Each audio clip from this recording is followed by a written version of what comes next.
Bien, nos da la función que aparece en la lámina, expresión analítica 2x más el valor absoluto de x cuadrado menos 1. Debemos hallar un esbozo de la gráfica y la integral definida entre 0 y 2 de dicha función. Si tenemos claro el concepto de valor absoluto, es extraordinariamente sencillo. Si no tenemos claro el concepto de valor absoluto, os vais al vídeo de teoría, repasáis el valor absoluto. Vamos a recordar detalles. Yo voy a hacer que desaparezca el valor absoluto. Voy a transformar la función g en una función a trozos que no puede ser más sencilla.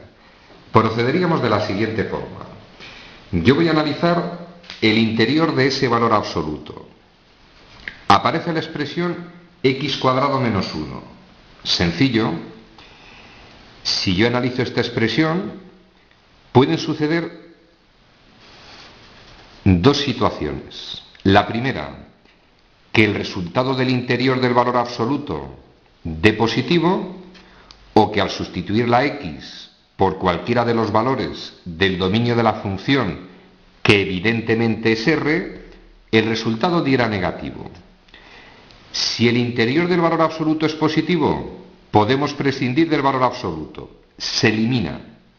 Si el interior, al sustituir la x por un valor, es negativo, si quiero prescindir del valor absoluto, cambio el signo de la expresión. Es decir, la clave está en analizar qué valores de x del dominio de esta función que es todo r hacen que eso sea positivo o sea negativo. Analizo.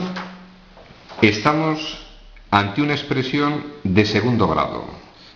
Vamos a hallar las raíces o ceros de esa expresión. De memoria. X puede valer más 1 y menos 1. Es decir, en esa expresión que está en el interior del valor absoluto, si x vale más 1 o menos 1, esa expresión vale 0. Voy a representar esos valores en una recta, menos 1 y más 1. Y a partir de ese momento es muy sencillo entender lo siguiente. Si yo tomara valores del dominio de esta función que es todo r, entre menos 1 y 1, cualquiera de los infinitos valores en ese intervalo dejan el interior de esa expresión negativo. Podéis tomar, por ejemplo, el 0. Si me lo llevo a la expresión, 0 a la 2, 0, menos 1, menos 1. Es decir, para valores de x entre menos 1 y 1, el valor absoluto queda negativo. Si lo quiero eliminar, cambio el signo de la expresión y me quedaría menos x cuadrado más 1.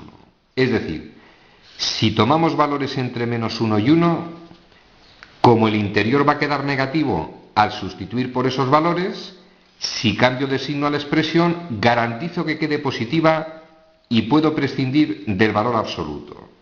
Por lo tanto, para valores de x entre menos 1 y 1, correspondiente a ese intervalo, para poder prescindir del valor absoluto, expreso menos x cuadrado más 1. Si lo sumo a la expresión 2x, obtenemos menos x cuadrado más 2x más 1. Para valores de x mayores que menos 1 y menores que 1. Sigo analizando. Si tomo valores por la derecha del 1 o por la izquierda del menos 1, cualquier valor de x en esos intervalos que sustituyen esa expresión siempre la dejan positiva. Por ejemplo, puedo tomar el más 2, me lo llevo a la expresión y va a quedar positiva. Podría tomar el menos 2, me lo llevo a la expresión, la va a dejar positiva. Es decir, para valores desde menos infinito a menos 1, dentro del dominio de esta función, siempre hacen que ese interior quede positivo. Por lo tanto, para esos valores puedo prescindir del valor absoluto, porque si el interior siempre es positivo, no tiene sentido el valor absoluto. Para valores de x menores que menos 1 y para valores de x mayores que 1, repito, esa expresión la dejaríamos tal cual. Es decir, nos quedaría 2x como expresión inicial más la misma expresión x cuadrado menos 1. Ordeno adecuadamente x cuadrado más 2x menos 1. Para valores entre menos infinito y menos 1, x cuadrado más 2x menos 1 para valores de 1 a más infinito. La expresión inicial, función valor absoluto, se nos transforma en una extraordinariamente sencilla función a trozos. En cuanto al esbozo de la gráfica, pues vamos a decir que es un juego de niños. Es decir, si queremos hallar la gráfica de esa función, yo la tengo expresada en la nueva lámina. No puede ser más sencilla porque cada uno de los trozos que componen la función son trocitos de parábolas. Es decir, se trata de una parábola cóncava. Recordad que el concepto de curvatura cóncava-convexo a gusto del matemático. Nosotros llamamos cóncava a esta forma. Esa expresión y esa, que es la misma, van a dar lugar a una curva de ese tipo, pero de la que solo vamos a tomar un trozo, el que va de menos infinito a menos 1 y de 1 a más infinito. En cuanto a la segunda de las expresiones, coeficiente principal negativo, va a dar lo que llamamos nosotros forma convexa, pero solo cogemos el trocito entre menos 1 y 1. Evidentemente, no es el motivo de este curso el explicar cómo se representan trozos de parábolas. Yo tengo hecho los cálculos necesarios para representar esa función y ya os adelanto que más o menos, yo tengo unas pequeñas marcas en las hojas, nos va a quedar una gráfica de este tipo. La primera se corresponde a la primera expresión, va a ser ese trocito de parábola, el que va de menos 1 a menos infinito.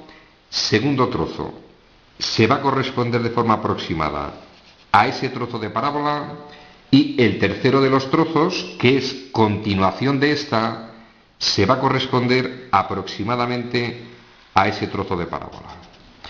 La gráfica que aparece en la lámina se corresponde al esbozo de la función inicial. Resumen al contenido del ejercicio. Con la mente fresca, si nos aparece una función con valor absoluto, no empecemos a temblar. Entendiendo bien el significado de valor absoluto, debemos eliminarlo de la expresión. Vamos a conseguir la correspondiente función a trozos equivalente a la función inicial. Y nos va a aparecer una expresión matemática por todos conocida. Los trozos que componen la función son expresiones polinómicas totalmente inofensivas, gráfica de la función, la que aparece en la lámina. En el próximo vídeo vamos a hallar la integral definida concretamente entre 0 y 2. Ejercicio resuelto.